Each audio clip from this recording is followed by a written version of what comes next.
Feels like we haven't seen each other forever, doesn't it?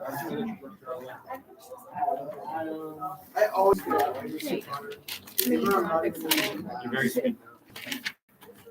Okay, I do think it behooves you to pay attention because we are actually getting into some complex theory about why people do what they do. Why do people engage in deviant behavior? We're going to learn some technical terms and stuff, so be ready to be overwhelmed. I met him before, and he comes up with an idea called institutional enemy theory. Yes, I'm sure. Okay. So here we go. So just stick with me. Don't be overwhelmed. Try not to get confused. So we have this goal, right? 3-car garage, 4 cars, 2.5 kids, big dog, boat. You know, the average American family is 2.3 kids. How do they do that? Math. Okay. So the American dream is to get rich, let's just say. So financial wealth is the dream. And so there's this pressure in society to achieve wealth. And for those people who cannot achieve it by going to law school or by buying the correct lottery ticket, crime is a way of achieving that goal. So you see, the goal is noble. There's nothing wrong with wanting to be wealthy. It's the means to that noble goal where some people engage in criminal behavior. So they might be a dealer for illegal drugs or whatever. Their goal is legit. It's the way that they get that goal that is criminal behavior. So do you understand what Durkheim here is trying to do is explain why do people commit crime? And in this case, the reason is because they have a goal. Criminals have a goal that all of us have.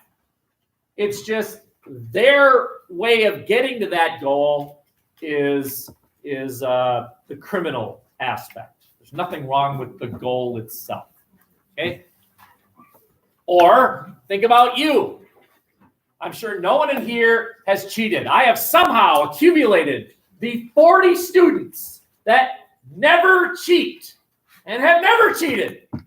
Amazing. But for everyone else in this building, think about why you cheat. Not you, because you don't cheat. Because whatever, you think it's wrong. But think about why one might cheat in school. And it's the same thing.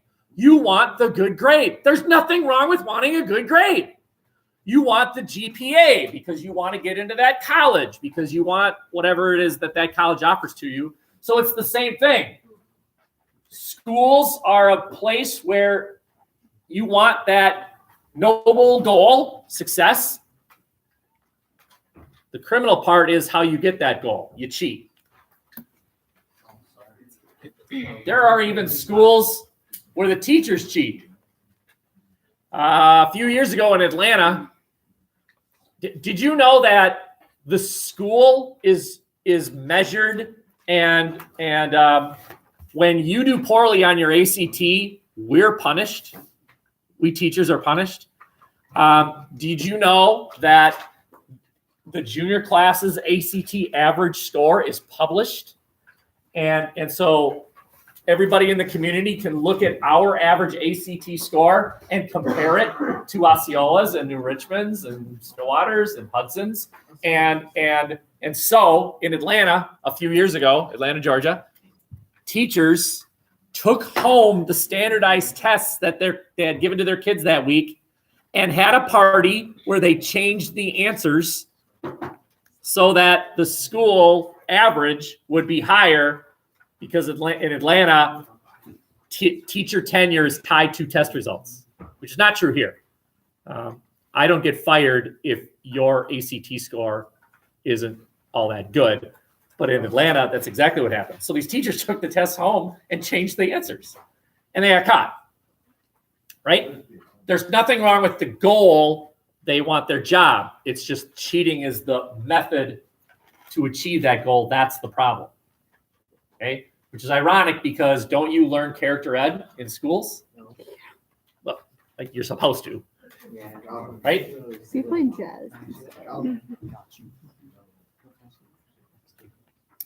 And as a result, here's one of the problems that you engage in cheating, not you, of course, but a mythical student might engage in cheating to get that noble goal, and you get away with it, right? How many of you have friends that have cheated and they didn't get caught? Because, of course, none of you cheat, right? Okay. So this idea that criminals get caught, it's sort of fiction. Usually they don't get caught. They don't get caught. To teach that the reason you shouldn't cheat is because you might get in trouble is the wrong approach. Because actually, you probably won't get in trouble if you cheat. The better way to teach you why you shouldn't cheat is to teach you the moral aspect of it. You shouldn't cheat because it's the wrong thing to do, right? If it's a risk reward, I would say absolutely cheat. You'll get away with it, probably. Now, if you don't, okay. But statistically, risk reward, cheating pays. It does in school. Sure, that's weird advice, right? How about athletics? Yeah, that's all I heard. No. No. Yes, but I'm recording. Oh, yeah. It is being recorded. Think about athletics. At the high school level, recruiting is a big thing. Any of you aware of this high school called Apple Valley?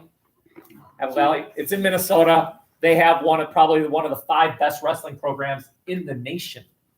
And I can remember being the coach here, and we wrestled Bruce High School. And there was this kid, he was very good, 2-time state champion in Wisconsin. The next year, suddenly, he's on Apple Valley's team. But he still lives in Wisconsin, right? We all knew it. And it's because his dad got a job in Apple Valley. Did he? No, he didn't. It's just they arranged this very questionable job so that he legally lived in Apple Valley so he could wrestle for one of the 5 best wrestling programs in the nation. It happens all the time. Schools cheating. Or how about you?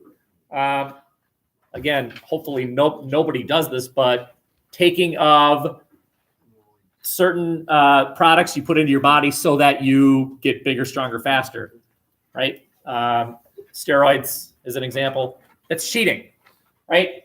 Again, the idea is to make it to that next level so you can make it to that D1 program. Well, there's nothing wrong with that. That goal is admirable. But the problem is how you did it, okay? So athletics is an example of cheating. So athletics might lead to steroid use. It might lead to parents beating up refs. We've all seen videos of that parent, that nutcase parent who comes out of the crowd to – we had a volleyball game last year where parents chased the refs down in this parking lot. Chased the refs down and didn't touch the refs, but let them have it verbally. One of our parents, our sets of parents. Great. Because, of course, it's the ref's fault. Yeah. The ref's fault for why we lost the game, which is a great attitude because, of course, if it's the ref's fault, then it wasn't our fault. And because it's not our fault, we don't have to improve. We're already good enough. Yeah. So it must be the ref's fault. That's perfect logic. Sure. Right? Those of you on the football team, doesn't Bruce Larson, after every football game you lost, say, now guys, relax, it was the ref's fault. And you're like, yeah, we're already good enough. We don't need to improve. Isn't that what you say in the huddle? No need to improve. On 3. No need to improve. I know I said it all the time in volleyball. Hey, girls, no need to improve. We're already good enough. Yeah.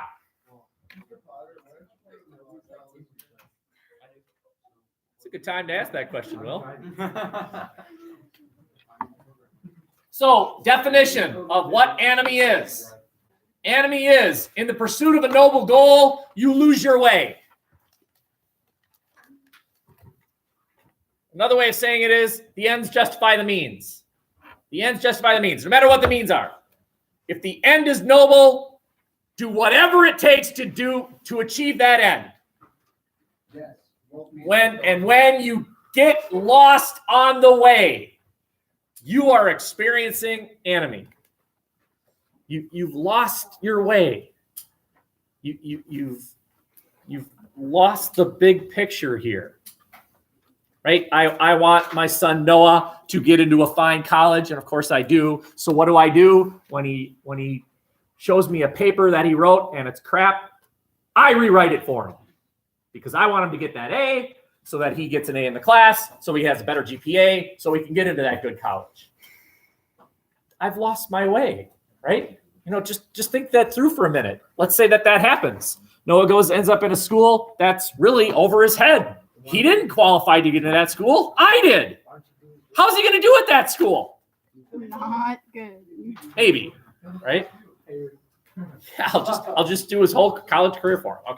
Okay. Any questions here? Okay. You do see this, that the last note here is that oftentimes a failure there's so much pressure to succeed, whatever success is in today's society, that the failure to do so is seen by those of you, and I'm talking to you, that there's so much pressure on you these days. There's so much pressure on youth these days that failure to achieve is internalized. You don't see the effort as a failure. You see you as a failure. And if you're a failure, then what's the point of living? I'm a failure. You don't see the act as a failed attempt. You see you as a failure, which is sad. Don't do that. You're not a failure. Every day I reach toward the window as you drive away saying, I'll see you tomorrow. It hurts. It hurts. Okay. Any questions on anatomy? You get the idea? Okay. Second big idea is called social stigma. Social stigma. I'll read this cartoon. It's the big guy talking to the little guy saying, oh, I'm sorry. I thought you were just far away. And you'll understand what the point here is in just a second. I want you to think of stereotypes. You are being given permission right now to come up with general stereotypes. Now, as we're going through this mental exercise, I'm not suggesting that if you come up with a stereotype, that's your opinion. I'm just asking you to come up with general stereotypes of any of the following. Okay? So take a minute, pick one of those groups. I don't care which one. I've got short people, blondes, blacks, molesters, child molesters, nutcase right-wing conservatives, tree-hugging, owl-loving Democrats. What are some stereotypes that exist out there, which you may or may not accept yourself? Either way, come up with 2 or 3 stereotypes that exist for the group you've chosen. I'll give you 1 minute. Go ahead. So blondes are stupid. They have more fun. Two of these things on there go against me. Short people can't reach anything. Blondes have more fun. Short people can't reach anything. Don't cry. Come up with Italians is another. Italians? Are you Italian? I'm Italian. You're Italian. Okay, I'm trying to think of a third one. What do you mean? Blondes are stupid. They have more fun. Okay, wrapping it up. We didn't need to spend too much time here. I don't even necessarily think we need to come up with a larger group discussion. The point, ready? The point is this. When you believe certain things about pick your group, then you're going to make some conclusions about that group before any act is done. so that you conclude, oh, he's doing that or she's doing that because she belongs or he belongs to one of these groups. And as a result, you've categorized the person not based on their true individual characteristics, but because of a group they're belonging to. And when that becomes problematic is when the stereotypes are criminal in nature. Like, for example, there's the stereotype that exists out there that Indians drink a lot, Native Americans, right? That's their drug of choice. Or that Mexicans sure are good at making roofs for houses because they work hard. And Asians are good at math. And blacks are good at basketball. And blondes are dumb. Sorry.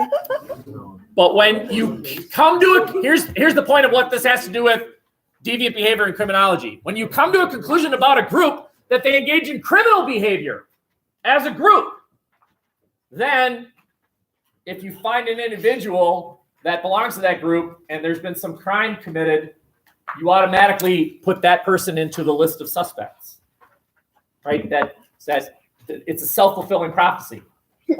There's been something stolen. There's a car that's been stolen, and statistically, this group tends to steal cars. There's that person, he belongs to that group, therefore he must be a criminal. Well, if you hear that message enough, guess what you're going to start doing? They already think I'm a criminal, might as well fill the part, is a conclusion some people reach. Okay? So social stigma definition is this. It's when conclusions are made about certain people, positive or negative, and you come to a conclusion about that person because he belongs to that group, including criminal behavior. Okay? Any questions there?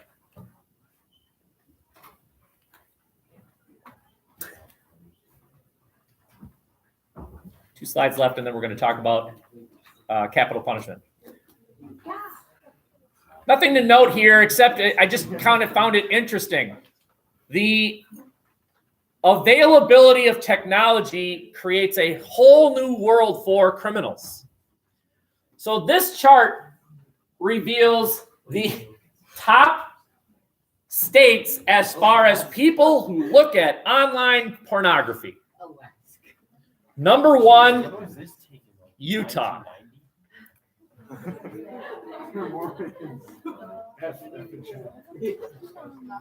So the reason this is kind of interesting that Utah is because when I throw out the word Utah, usually people think of the Mormons. And so you're making this dangerous conclusion, and I urge you not to do this, but you're creating a Venn diagram. Utah, that's where the Mormons live. Utah, that's where people watch a lot of porn. Therefore, Mormons watch porn. Don't do that. That is a dangerous conclusion to reach. It does not necessarily mean that. That's as logical as saying this. That person is my wife's boss. My wife is my boss. Therefore, that person is my boss. No, that's not true. My wife works in Stillwater. She has a principal. The principal is her boss. At home, my wife is my boss. But that doesn't mean the principal in Stillwater is my boss. No, it doesn't. No, it doesn't. It's incorrect. It's incorrect in this case.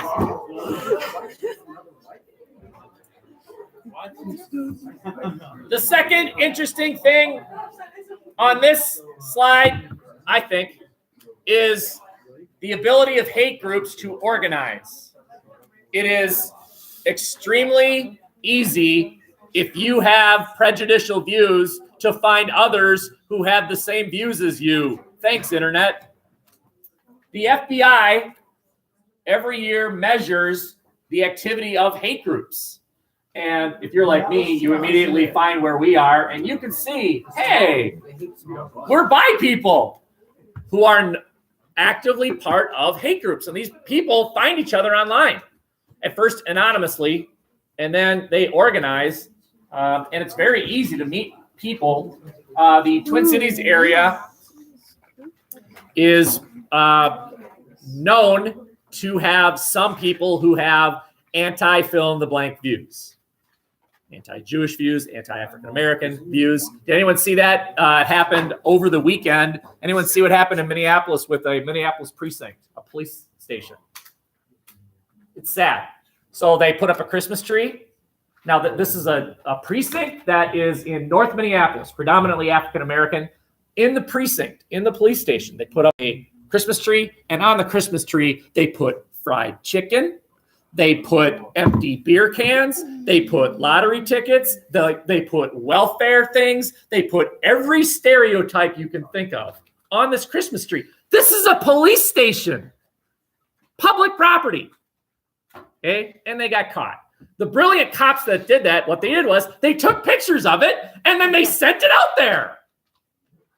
Nice job. Good job. The captain of the precinct got fired yesterday. Just the stupidity. You know, if you're going to commit a crime, don't take pictures of it. Strange advice. Okay. Wait, is that a Dude, crime? Mr. Potter's teaching us how to be criminals. Is that a crime? It's not your favorite class. To put stuff on a Christmas tree. How's that criminal? Ooh, got him. So Ian's asking if what No answer. they did there is a crime. It's on public property. I'll say this, Probably doesn't represent maybe not, the police station. but the police officer who got fired wasn't arrested. Yeah. He got fired. You said something about being criminal or something. Right. Is it criminal? Probably not. But there are some, How they got okay, fired. there are some professions that have a higher threshold than others as far as, even if it's not illegal, you still shouldn't engage in that behavior. Okay. I don't suppose any of you recognize this person. There's no reason you would. His name is Steve, and he demonstrates an example of a functionalist. Do you remember what a functionalist is? A functionalist says there's a good reason for fill in the blank. He's an example. A functionalist says there's a good reason for deviant behavior. Deviant behavior serves a purpose in society. And so let me tell you what this guy did. And then let's see if we can figure out why a functionalist would say we need deviants. We need people that engage in deviant behavior. This guy worked for an airline, and he was so sick of being rudely treated by the customers on the plane that on a flight, his last flight, he opened the plane door. Now, it wasn't flying, it was on the ground. I don't think you can physically open a plane door when it's in the air, but he opened the plane door, pulled the emergency thing, the inflatable slide came out, told everyone, F y'all.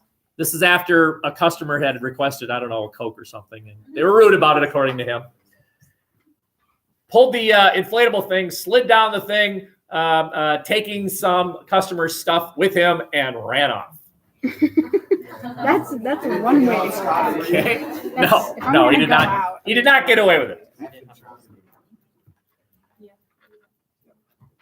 And I'm telling you that a functionalist would say he served a purpose. And I'm wondering if you can figure it out. Go ahead. What do you think? He challenged the status quo. So like, kind of like how Stephen was engaging in civil disobedience. He rose it. Okay? I mean, actually, you're not far off the mark there. Think about this. After he left, people didn't want to be let's identify two groups that are still on the plane. The remaining staff and the customers on the plane. Let's look at the behavior from that point on from both of those groups. How do you think the rest of the staff treated their customers the rest of that flight? Very good. Really well. Yes. How do you think the customers treated the employees the rest of that flight? really well. Really well. Really, really well. Okay? So a functionalist would say this, and here's the part you're being held accountable for. And it goes something like this. We need deviants to show the rest of us how not to behave. We need them so that you can say to your little child someday, don't be like Uncle Jimmy. Right? And you have pictures of Uncle Jimmy or stories of that one cousin you have. As you're sitting around the campfire and you're talking about Cousin Ned and the weird things Cousin Ned does, you're serving a purpose. The purpose is to tell little ones how not to behave. That's the purpose of deviance. It shows us how not to behave. One of you cheats, you get caught. It's public knowledge. Now the rest of you don't do that. Or have any of you had this experience? You've gotten a ticket, right? And what I'm identifying is the experience of getting the ticket at the moment. So let's say you get a ticket. How's your driving record for the next, month until you forget you got the ticket? Aren't you obeying the speed limit at every moment? Yeah, that's the point. The point of deviance is to teach you how not to behave. So you see someone else acting that way, they get caught, you then tell yourself, I'm not going to do that. That's the point of deviance. Any questions?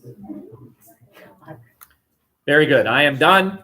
Allow me to set this up. We are doing the capital punishment debate.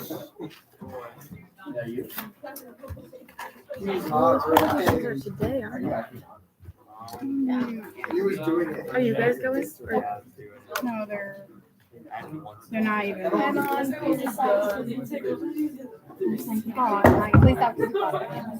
I'm on stand your ground. I feel like I was going on the last one. Oh no, I already forgot. Blake, Yes. you ready? Wait. Did you already forget? I forgot what we were debating. That's Blake and another cookie.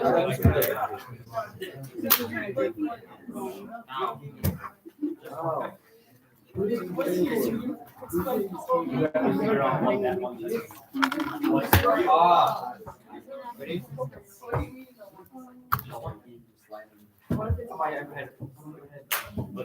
Comes down to one thing. What is that one thing? Oh my God, Trevor, are you okay? What's that one thing? For me, it's my favorite. How are your glasses? Blake and Sophia. That's what's happening here, right? Yeah. Who's Sophia? It's not happening? Are you the Sophia in this one? Wait, is it? It's not you? Isn't there another group? Wait. Yeah, there's Sophia Carter and Sophia Hansen. Sophia Hansen. Is she here? Are you ready? It's the capital punishment one. Is it happening? Okay, good. Blake, you're up. Are you on classroom? Yeah. Whoa. I think Wait, did you get a conflict all of a sudden and you have to run? Oh, yeah, look at the time.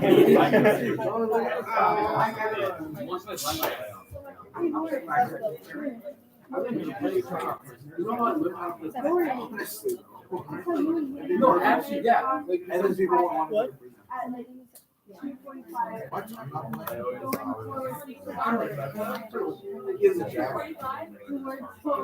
All the presentations. No, they're just crying. Yes. Well, the background's really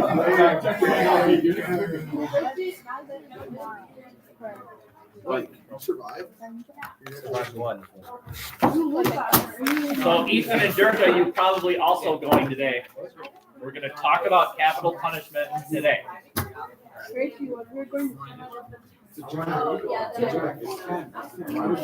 do you push yourself? Go Blake.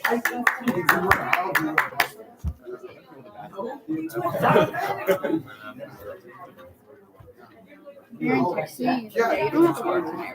We are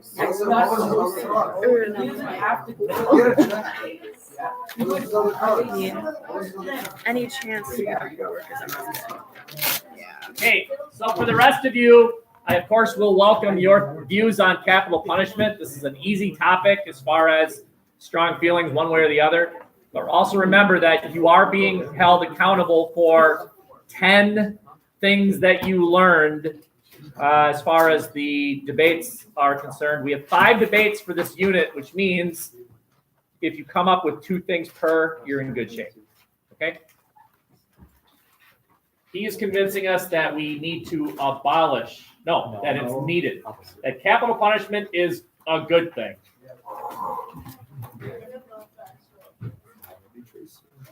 I'm already Tracer. One more second here. I'm already with it. Put those words back in. There is no reason to be on your phone right now. You don't need to be. Okay? Extend the courtesy that you can to this person who worked hard. And just one more thing before he begins. The threshold of excellence is higher. I told you this, that this is your last presentation. So my level of expectation is higher. Bring your A game. What? Okay. All right. So this is your A game. Go. So capital punishment is good. So what is capital punishment? It's where if a person creates or causes a series of crimes, they can be killed via injection of some sort of substance or there's something else, but I don't remember it. But basically the person that created the crimes can be killed. And what this is showing, what this blurry image is showing, is that 607 plus execution in 2014 were caused, and that was a 22% decrease from 2013, is what that says. And then for 2,466 people were put on death row but not actually killed. Were in 2014, that was a 28% increase from 2013. So what this shows is that with people knowing that you can be killed if you cause these crimes, you can be killed.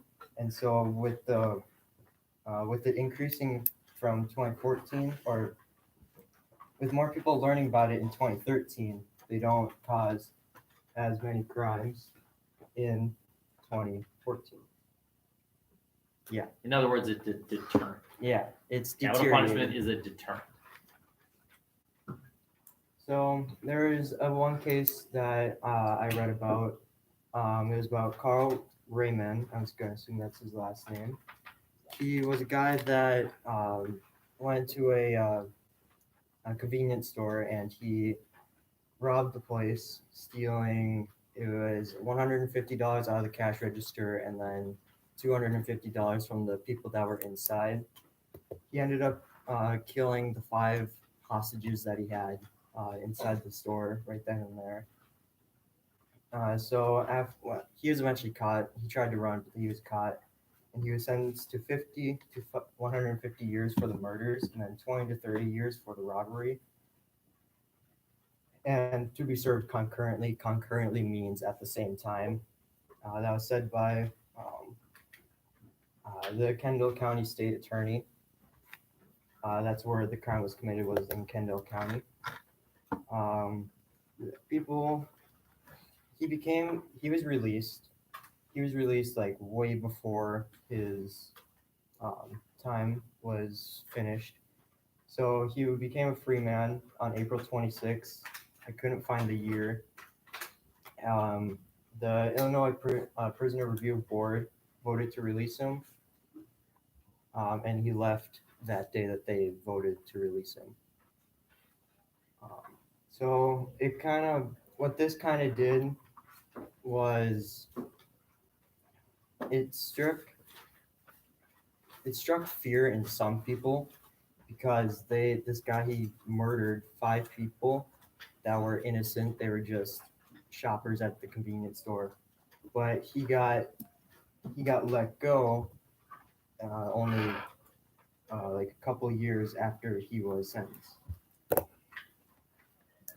So Is that fair? it would, I don't think it was, because these people were just innocent bystanders. They just were in the wrong place at the wrong time. So I think your point that you're trying to make is he's still alive. The victims are dead. That's right. Yeah, and that's They'd what be 61 today. yeah, that's what I'm about to go into. Oh, sorry. So one of the victims was Kathy Recate. She would be 61 today if she wasn't murdered that night. She didn't get to live the old age that Raymond has attained. She and the other victims will never be released from the place that he sent them. Never would have been the right time to release him. So this guy that just committed these 2 crimes. He murdered 5 people. He robbed a store. He was let go, and he's living this life that these innocent 5 people didn't get to live. And then that's the county state attorney. So these were other murderers. So not all murderers are death penalty cases.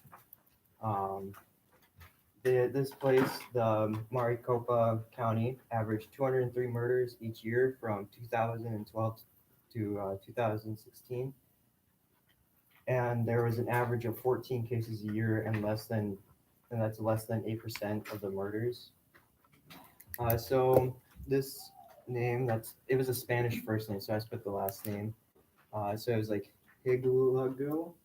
I'm not sure how to say this. I didn't take Spanish. It's Hidalgo. Okay. Hidalgo. Okay.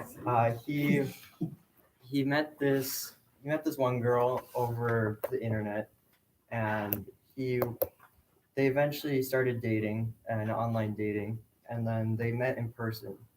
The girl didn't like this guy that much to date him in person, which was a little weird. But what ended up happening was the girl turned him down. She's like, I don't like you. I don't like this thing that we have going. So he went back to the place that he came from. He came from Canada. So he went back to Canada for, I think, 4 months. And then he went back to the place where she lived. He stalked her, found out where he lived, found out her phone number, found out every social media she had. He tracked her down. She was going to a museum one night, and he followed her until she left, and then he murdered her in a back alley when she left.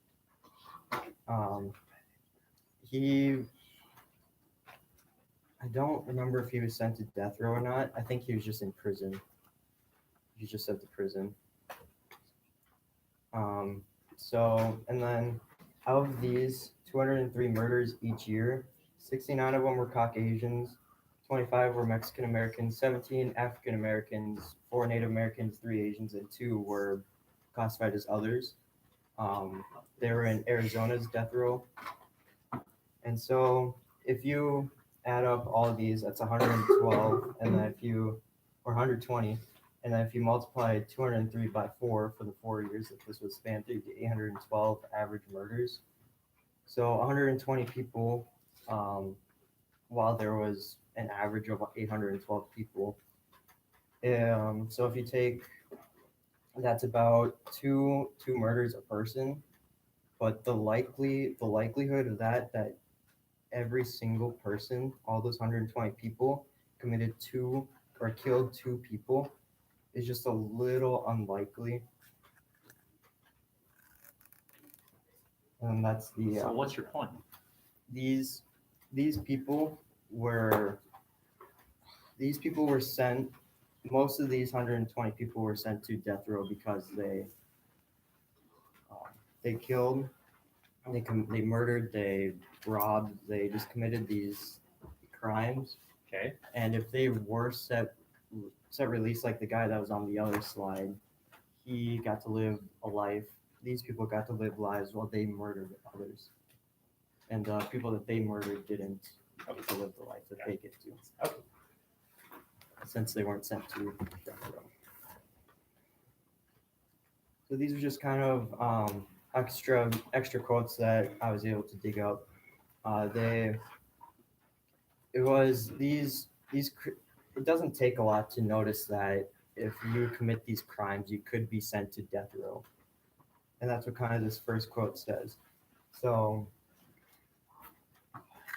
Dmitry Smirnov was a guy that he committed, again, 2 to 3 murders, but he was never sent to death row. So he was able to get set free because he was released by the prison, and just again got to live this life that the people that he murdered did not. So so for some of the people that realize that they will get punished if they don't commit these crimes. So like as Margaret says here, yeah, I cut him and I should have done a better job. I would have killed him, but I didn't want to go to the gas chamber. She was arrested for attacking Pete Gibbons with a knife. So I'll just read through the rest of these and then explain my point. So I could have blasted him. I thought about it at the time, but I changed my mind when I thought of the gas chamber.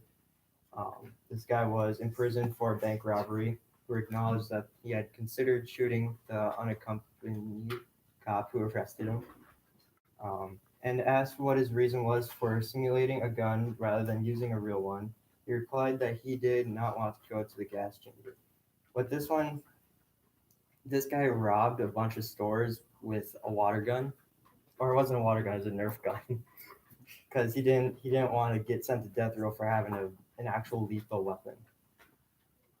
Or yeah, he robbed a bunch of candy stores. So what all these prove is that with the capital punishment, you get these people that realize I don't want to get sent to death row if I commit these crimes. And so it just again strikes fear into these people that could have committed these crimes, but then they realize that they could die if they did commit these crimes.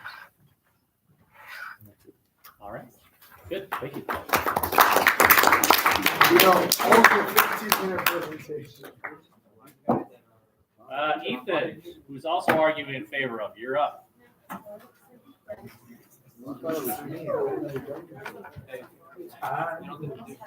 White guys, rob banks.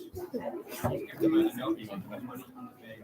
Yeah, they have to. And they put it in the bank, and then they got caught when you walked into I a. feel like there's find alternative ways to commit the same crime. So it's not really a deterrent. I mean, I guess it's trying to do that. It's striking fear in people's skin. Hey, thank you for listening to that first one. Here's another one in favor of capital punishment. Go. All right. Is capital punishment necessary? So what is capital punishment? Capital punishment is another word for the death penalty. It's basically just government-sanctioned execution. The more modern way of execution is lethal injection. As you can see, this is where they lay as they inject all these different chemicals and slowly kills them.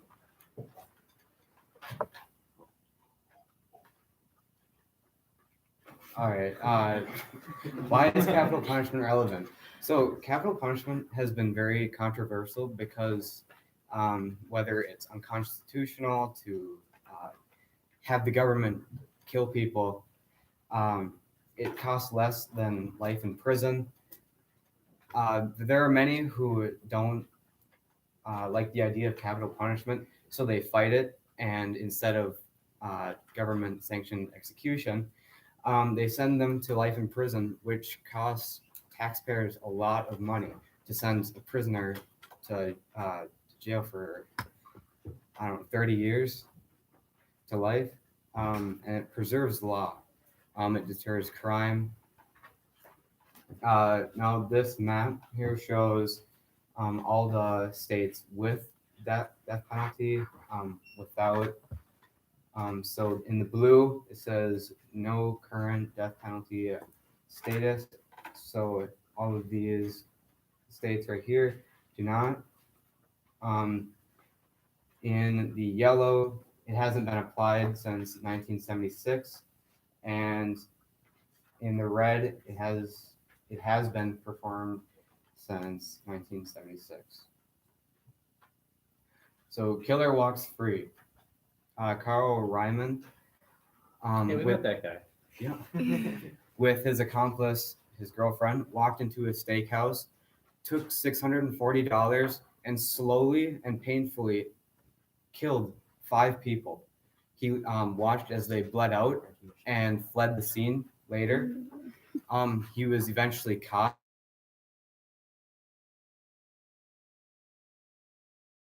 Chicago did not have the death penalty, so he was sentenced to 50 to 150 for the 5 counts of murder and 20 to 30 for armed robbery. Ryman was released 45 years later due to his religious work because after going to the board 6 times and being refused, his 7th time was just the right one because he got into his religious work and they believed that he was a changed man. People don't just change like that, even in their old age. Mental health doesn't just go away, it needs to be helped. And putting someone away for a long extended period of time, leaving them to think, it just breeds worse mental health. So is it really about the punishment? So if you're looking at it from the other side as a citizen, you'll see that it takes cold-blooded criminals off the street so they can't do any more harm to anyone else. It gives families closure. It gives them closure because since those people can't hurt anyone else anymore, it saves taxpayer money after sending them to life in prison, and it just in general protects others. And that's All right.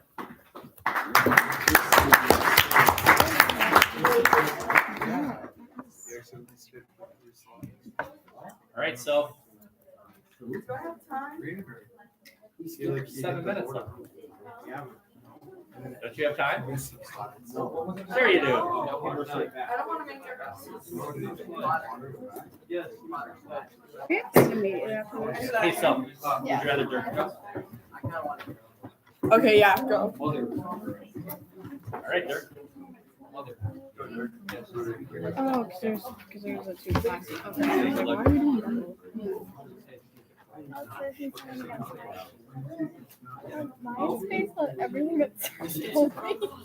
I was doing extra research because I read this in the series and I was like, I didn't get it when I read it, but I had the thing read it to me and it makes sense. wasn't. We will definitely chat about this as a group tomorrow. Okay, presenting the other side is Durka. Go. All right. Why the U.S. should not have capital punishment. Now, the history behind capital punishment, it can be traced back to the early days of colonial America in New England. One of the first reported examples is Jamestown, where there was a public hanging of General George Kendall for spying for Spain. Ever since then, the death penalty has been the norm in America for a lot of different cases. The first real resistance to it came in the 19th century. Many states moved to abolish the death penalty. And then in the 20th century, multiple states did actually abolish it. And now, to this point, there are 31 states that have the death penalty and 19 that do not. Now, why is it bad? It's a very old idea, pretty much invented when humans became a thing. And most of these people that are sentenced to death are there for murders, while a judge essentially murders these people when he sentences them to death. Another thing is that people say that death is the worst punishment possible for these people, while that isn't necessarily the case.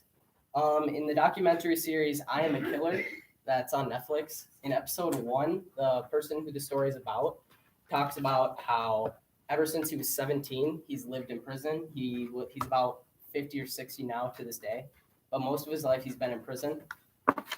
And for most of that, he spent it in solitary confinement. And solitary confinement he found was really bad, and he knew that people on death row got more rights and better living arrangements than the average prisoner. So he finally couldn't take it, and he killed a fellow inmate to be put on death row. He actually told his lawyer to fight for him to be put on death row. And he's still there to this day. He's been there for about 10 years. And yeah, a lot of inmates are there for over 10 years. Why does it take so long? Well, one man, Gary Elbert, who was on death row for 40 years, and then he finally died of natural causes. There are lots of other prisoners that are in for a very long time. The average is about 16 years. Why does it take so long? Because the state is making sure that they have the guilty party. That is smart, and I do believe they should do that. But if they're going to hold these prisoners for so long, why not incarcerate them normally instead of using more resources by giving them food, protection, and services that the average prisoner doesn't get? And the reality is that even though they go through these precautions, there are other cases like Todd Willingham's, where he was convicted in '94 of arson and killing his 3 kids in the fire. Later, he was put to death in 2004. But later, forensic scientists found out that the evidence was misinterpreted and the fire was actually accidental. So he was murdered. He was executed for something that he didn't even do. And there are more cases like this that can be shown. I had like 8 of them on the website that I found. Another reason that these executions take longer than people would expect is the cruel and unusual punishment argument. No one knows how it feels to be executed by electric chair or by lethal injection or any other means they use to execute, because no one's lived past it. No one's lived to tell it. And to show how bad it can be, I have a video. Is there sound necessary? Yeah. I don't know if the sound is on or not. Really?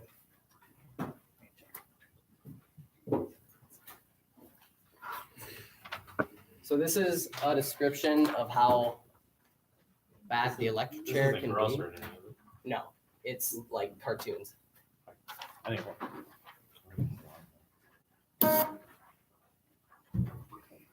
And it's only like 20 seconds of describing. That would use alternating current. The chair was built using AC, and the first execution was of a William Kemmler, who had been found guilty of killing his wife in a drunken rage with a hatchet.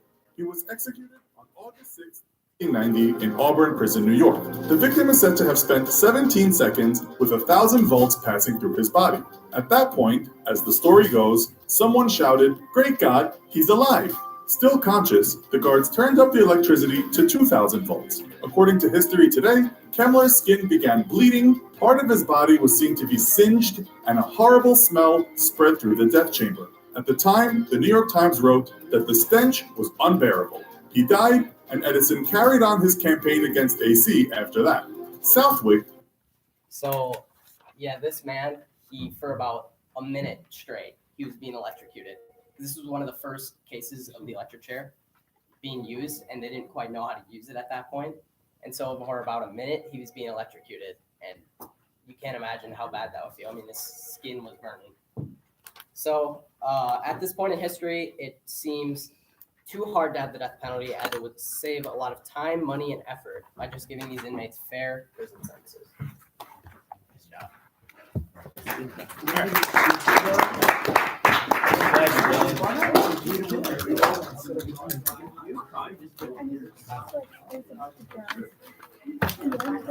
People feel like drawing paragraph now. Watch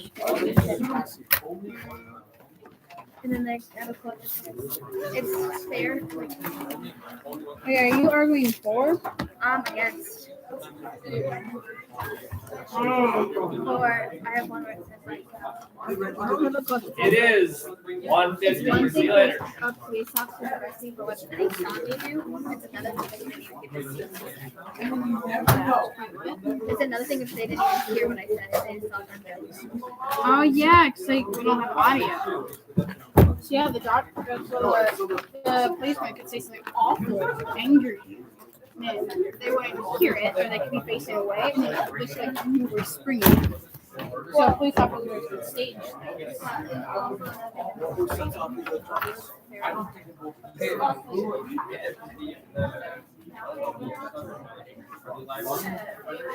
I'm not saying liability. Oh, I shot the person who killed them. I feel bad.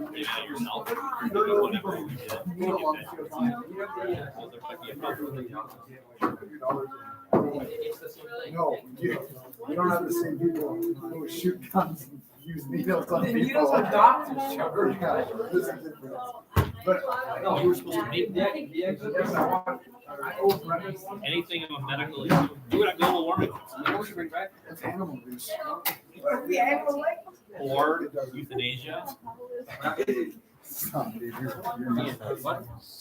Yeah, that's Have a good one.